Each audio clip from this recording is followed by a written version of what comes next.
మహిళలు హీరోయిన్ల వస్త్రధారణపై movie function లో నోటికొచ్చినట్టు మాట్లాడిన శివాజీ తాను చేసిన కామెంట్స్ పై ఇప్పటికీ కూడా మనస్ఫూర్తిగా క్షమాపణ చెప్పలేదు. ఈ వ్యవహారంపై మహిళా కమిషన్ ముందు విచారణకు హాజరైన శివాజీ తన ఇంటెన్షన్ కరెక్టే కానీ కొంతమంది చేసిన కుట్రల వల్లే వివాదం ఇంతవరకు వచ్చిందన్నారు. పైగా గాంధీజీతో తనకు పోలిక పెట్టుకున్నారు. దండోరో మూవీ ఫంక్షన్ లో తాను చేసిన చెత్త వ్యాఖ్యలపై నోటితో మాట్లాడుతూ నొసటితో వెక్కిరించినట్టుగా క్షమాపణలు కోరిన శివాజీ మహిళా కమిషన్ విచారణ అనంతరం కూడా అదే తరహా వ్యాఖ్యలు చేశారు. తనపై ఎవరో కావాలనే కుట్ర చేస్తున్నారు అంటూ తన తప్పుని ఇంకెవరిపైనో నెట్టే ప్రయత్నం చేశారు. కెరీర్ మొదలుపెట్టిన వాళ్ళు చాలా మందికి ఎందుకో నా మీద వ్యతిరేకత ఉంది. చాలా మంది నాకు తెలియదు అనుకుంటారు.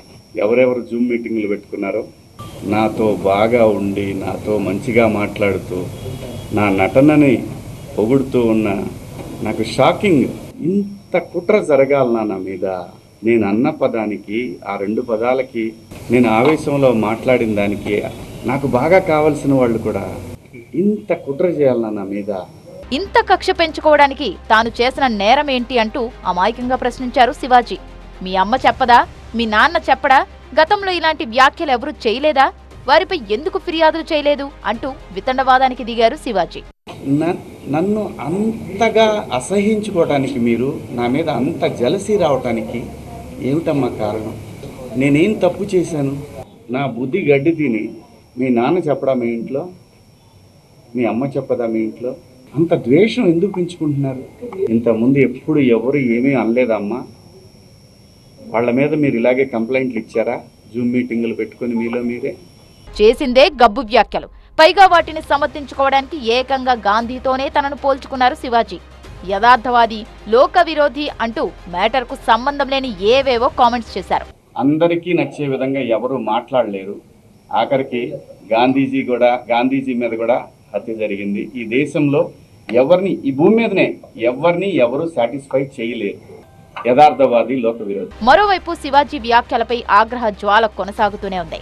శివాజీ కామెంట్స్ పై స్పందించిన ఎమ్మెల్సీ నాగబాబు తమకు నచ్చిన డ్రెస్ వేసుకునే స్వేచ్ఛ మహిళలకు ఉందన్నారు. ఆడపిల్లల డ్రెస్ ఎలా ఉండాలో చెప్పే అధికారం మగాళ్లకు లేదని స్పష్టం చేశారు. చెడ్డ పనులు చేయకండి, యాంటీ సోషల్ ఎలిమెంట్స్ గా మారకండి, క్రైమ్ చేయకండి, ఇది చెప్పండి మీరు. అంతేగాని ఇలా డ్రెస్ వేసుకోవద్దు, ఇలా ఉండద్దు, ఎలా హక్కు ఉందండి మనకి? మగవాళ్ళకి ఏ హక్కు ఉందండి? ఆడదాన్ని విలాస వస్తువు చూసే ప్రతి మగ వెధవకి చెప్తున్నాం, వాళ్ళకి ఏనా ఒకటే. ఒళ్ళు నిండా బట్టలు కప్పుకున్నా ఒకటే, మోడర్న్గా స్టైల్గా బట్టలు వేసుకున్న ఆడది ఒకటే.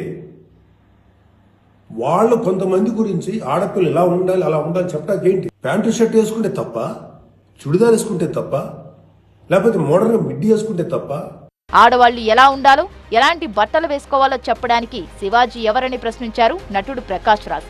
వేదికపై మాట్లాడేటప్పుడు కొంచెమైనా సంస్కారం ఉండాలి కదా అని మండిపడ్డారు. తరతరాలుగా మనమే చేస్తున్నారు కదా, మీరు ఒక వేదిక మీద మాట్లాడుతున్నప్పుడు మీకు ఉండాలి.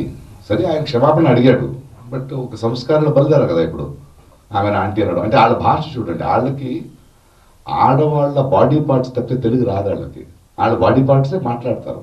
వాళ్ళు ఎంత సంస్కారాలు అనుకుని మాట్లాడుతున్నారో అంత అసహ్యం అది. శివాజీ గారు కానీ ఎవరు కానీ ఒక వేదిక మీద మాట్లాడేటప్పుడు ఒళ్ళు దగ్గర పెట్టుకుని తాను పబ్లిక్ గా చేసిన వ్యాఖ్యలపై వివాదం చెలరేగితే ఎవరో కుట్ర చేశారంటూ లాజిక్ లేని వ్యాఖ్యలు చేస్తున్నారు శివాజీ.